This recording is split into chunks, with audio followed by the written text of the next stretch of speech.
The aroma of roasted turkey, spiced cider, and pine needles usually filled our family home with a warmth that, for one day a year, almost made me forget the underlying chill of our dynamics. Christmas dinner at the Hendersons was an annual tradition, a meticulously orchestrated performance of familial bliss that everyone, especially my parents, insisted upon. But beneath the veneer of festive cheer, a subtle tension always simmered, particularly directed at my little corner of the family. I was Keisha, the boring daughter, the one who chose a sensible, if unglamorous, career path. And my husband, Mark, was the government soldier, a title my parents and sister Tiffany used with a barely concealed sneer, as if his dedication to public service was a personal insult to their entrepreneurial spirit. This particular Christmas, the tension felt thicker, almost suffocating. My son, Leo, just a year old, was the only pure joy in the room. His infectious giggles and wide, curious eyes were a constant reminder of the precious, innocent world I was fiercely dedicated to protecting. He sat in his high chair, happily gumming a soft piece of bread, his tiny hands making joyful messes, as one-year-olds are wont to do.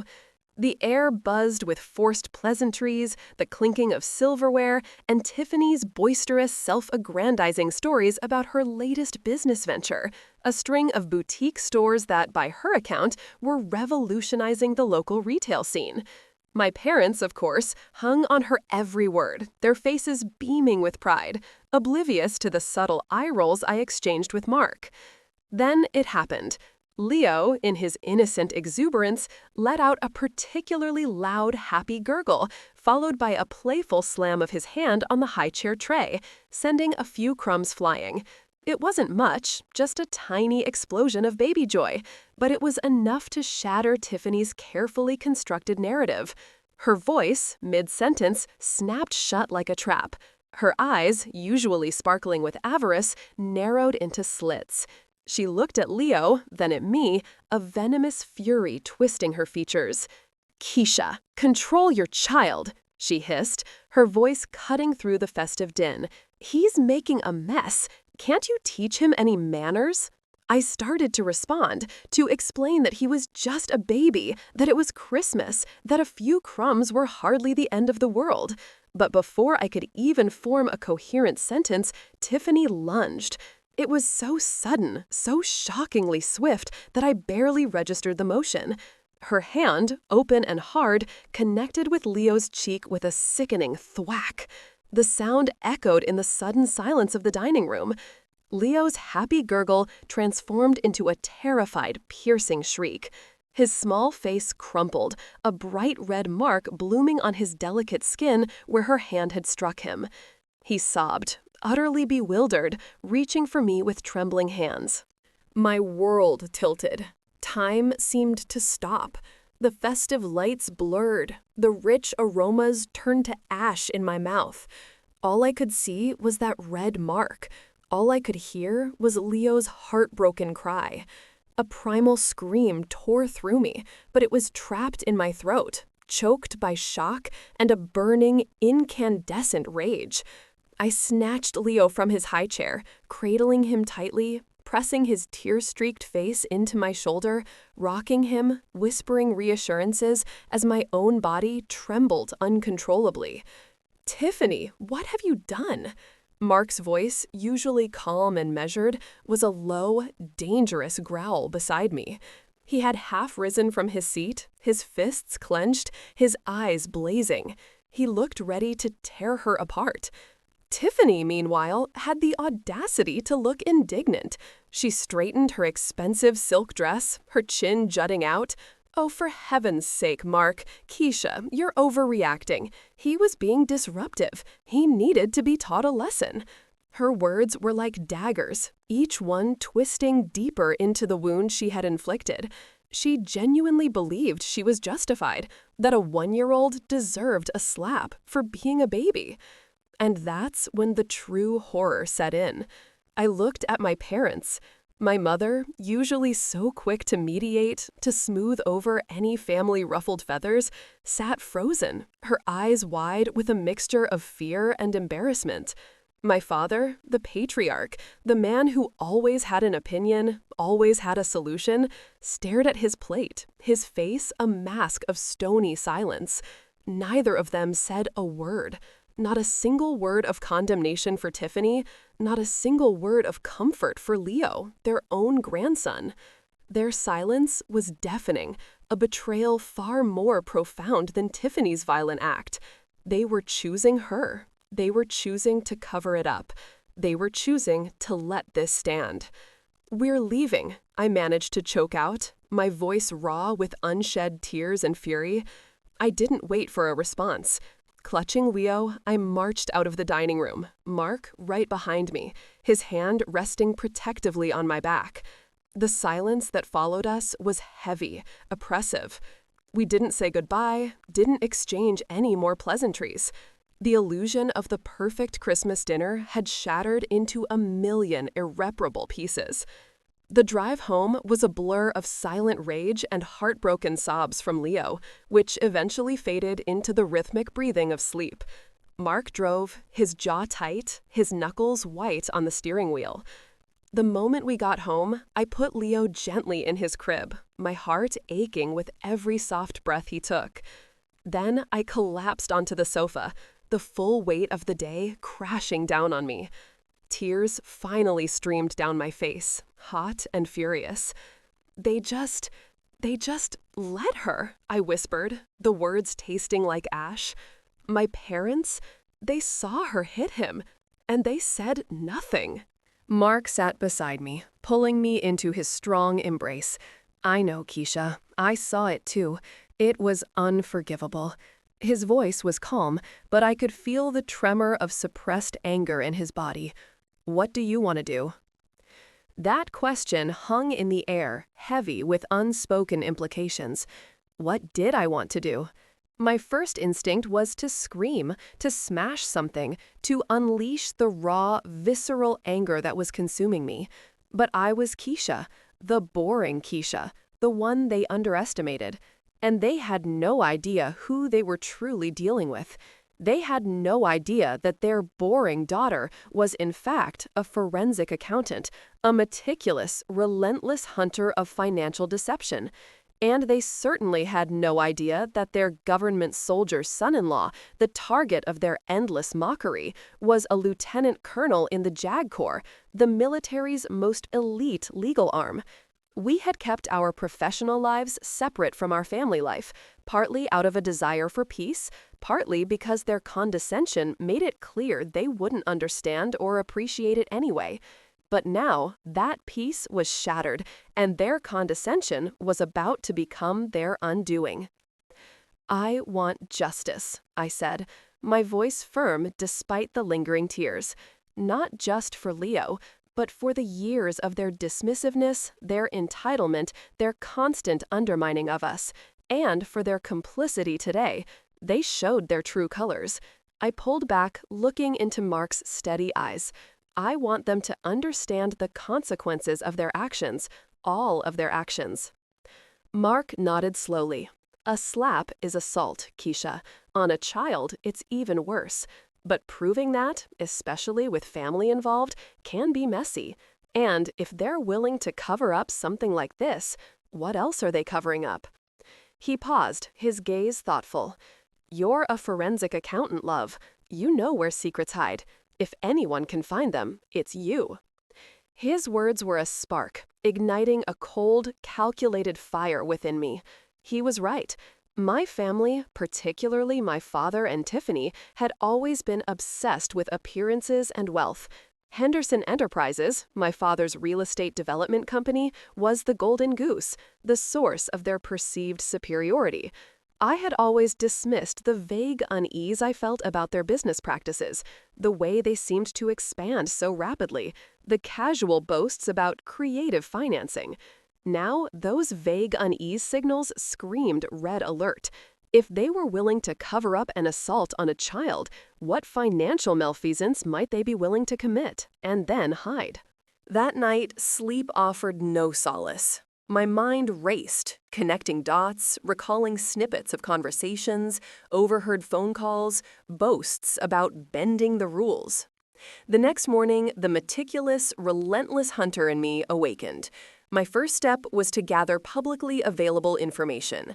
Henderson Enterprises was a private company, but its filings, permits, and property records were public. I started with the basics, using my professional tools and databases. What began as a search for something small, something that might give me leverage, quickly spiraled into something far more sinister. I began my deep dive, spending every spare moment, late into the night, hunched over my laptop.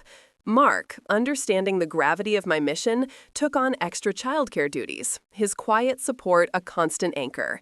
I started with Henderson Enterprises' financial statements, property acquisitions, and loan documents. The initial report seemed clean, almost too clean. But my training taught me to look beyond the surface, to follow the paper trail, however convoluted. I started cross-referencing, looking for inconsistencies, anomalies, anything that didn't quite add up. I found myself sifting through years of data, poring over spreadsheets, tax returns, and corporate filings. My fingers flew across the keyboard, my eyes scanning lines of numbers, my mind piecing together a complex puzzle.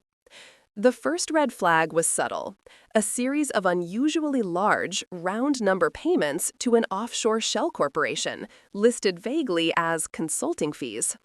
Then I noticed a pattern of properties being bought and sold at prices that seemed artificially inflated or deflated, often involving the same set of obscure intermediary companies. These weren't just minor accounting errors. These were deliberate, systematic manipulations. The deeper I dug, the clearer the picture became. My father, the esteemed patriarch, and Tiffany, his ambitious protege, weren't just running a successful business. They were orchestrating an elaborate scheme of money laundering, tax evasion, and potentially federal loan fraud. The consulting fees were actually kickbacks and illicit payments. The property dealings were designed to hide the true source and destination of funds, funneling dirty money through legitimate-looking transactions. They were exploiting loopholes, creating ghost companies, and fabricating expenses to minimize their tax burden and inflate their profits. The scale of it was staggering, spanning years, involving millions of dollars. My own family, the people who had always preached about integrity and hard work while subtly mocking mine, were engaged in systematic federal crimes. I felt a cold dread settle in my stomach, mixed with a grim satisfaction. This wasn't just about a slap anymore. This was about profound moral corruption, a rot that had permeated the very foundation of their lives. The slap, that brutal, unprovoked act against my innocent child, was merely the tip of an iceberg, a violent symptom of their deeply warped sense of entitlement and impunity. I brought my findings to Mark. He listened intently, his expression growing grimmer with each piece of evidence I laid out. I showed him the intricate web of shell companies, the suspicious transactions, the forged documents, the blatant discrepancies. His legal mind immediately grasped the gravity of the situation. "Keisha," he said, his voice low, "this isn't just local fraud. This crosses state lines, involves federal banking regulations, and potentially defrauding federal institutions if they received any government-backed loans or grants. This is absolutely a federal case. We're talking about serious prison time, massive fines, and the complete dismantling of Henderson Enterprises." The weight of his words was immense. This wasn't just revenge. This was justice on a scale I hadn't initially imagined. It wasn't just about making them feel bad. It was about holding them accountable for years of criminal activity. And it all stemmed from their single, violent mistake, their casual act of cruelty, and their family's subsequent silent complicity. We spent weeks meticulously compiling the evidence. Mark, with his extensive knowledge of military law and federal regulations, helped me structure the case, ensuring every piece of documentation was ironclad, every legal argument watertight. He explained the jurisdiction of the FBI, the IRS Criminal Investigation Division, and the Department of Justice. We were building a case that would be undeniable, a fortress of facts that would leave no room for their usual denials and dismissals. The emotional toll was immense. Every document I uncovered, every fraudulent transaction I traced, felt like another stab in the heart. These were my parents, my sister, the people who were supposed to love and protect me. Instead, they had created a toxic environment, dismissed my worth, and then assaulted my child, all while building an empire on lies and deceit. There were moments of doubt, moments when the sheer magnitude of what I was doing almost overwhelmed me. Could I really do this? Could I really bring down my own family? But then I would look at Leo, at the innocent, trusting light in his eyes, and the memory of that red mark on his cheek would burn anew, and the resolve would return, cold and unyielding. We decided to approach the authorities discreetly. Mark leveraged his connections within the legal community, ensuring our evidence would be taken seriously and handled with the utmost professionalism. We presented our findings to a team of federal agents, a thick binder overflowing with meticulously organized documents, financial statements, and a detailed narrative outlining the criminal enterprise. The agents, initially skeptical, grew increasingly somber as they reviewed the evidence. The scope and sophistication of the fraud were undeniable. The investigation moved swiftly, quietly. Federal agents began their own independent verification, using our meticulously gathered intelligence. It was a waiting game, a period of agonizing suspense. During this time, my family, oblivious to the storm gathering around them, continued their lives as usual. Tiffany occasionally sent passive-aggressive texts, hinting that I had ruined Christmas, that I was being overly dramatic. My mother tried to call, suggesting we bury the hatchet for the sake of family harmony, never once apologizing for what had happened or acknowledging the trauma. Their continued lack of remorse, their unwavering self-righteousness, only hardened my resolve. Then, one crisp autumn morning, months after that fateful Christmas dinner, the hammer fell. I received a call from one of the federal agents, informing me that warrants had been executed. My father's office at Henderson Enterprises, Tiffany's boutique stores, and even their personal residences were raided. Documents were seized, computers confiscated. My father and Tiffany were taken in for questioning. The news spread like wildfire through our small, close-knit community. The once unassailable reputation of Henderson Enterprises crumbled in a single day. I didn't witness the raids, but I imagined the scene vividly. The shock on my father's face, the indignant fury on Tiffany's, as their carefully constructed world came crashing down. The headlines screamed of fraud, money laundering, and tax evasion. The local news channels ran stories dissecting the downfall of a prominent family. The irony was not lost on me. The family who reveled in public adoration was now publicly disgraced. My parents initially were in a state of utter disbelief and denial. They called me, frantic, bewildered, demanding to know what was happening, why this was happening. "Keisha, what have you done?" my mother shrieked over the phone, her voice laced with panic. "Why are these federal agents here? This is all your fault. You've ruined us." "My fault?" I echoed, my voice cold and steady. "No, Mother, this is the consequence of your actions, the consequence of years of deceit, of illegal activities, of building your empire on a foundation of lies. And yes, the consequence of standing by silently while your daughter assaulted my son, your grandson." The silence on the other end of the line was absolute. They had no idea. They truly believed that the slap was just a family squabble, an isolated incident they could sweep under the rug. They had no idea that their casual act of covering up a nasty family argument had, in fact, been the catalyst for uncovering a federal crime, their federal crime. The legal proceedings were lengthy and brutal. My father and Tiffany were formally charged with multiple counts of federal fraud, money laundering, and tax evasion. The evidence was overwhelming. Henderson Enterprises was dissolved, its assets seized to cover fines and restitution. Their carefully amassed wealth evaporated. Their reputation was in tatters. They faced years in federal prison and the complete loss of everything they had built, everything they had prided themselves on. My mother, though not directly implicated in the financial crimes, was devastated by the fallout. Her world, built on the illusion of her husband's success and her daughter's brilliance, shattered. She lost her home, her social standing, and her family. The silence she had offered on that Christmas day now echoed back to her, a hollow, empty space where her family once stood. It wasn't a victory I celebrated with joy. There was a profound sadness, a deep sense of loss for the family I once had, or perhaps the family I had always wished I had. But there was also a quiet, unshakable peace. Justice had been served. My son was safe, protected from the toxicity that had festered in my family for so long. The boring daughter and her government soldier husband had proven their worth, not through wealth or public acclaim, but through unwavering integrity and a fierce commitment to truth. Looking back, that Christmas dinner wasn't just a family argument.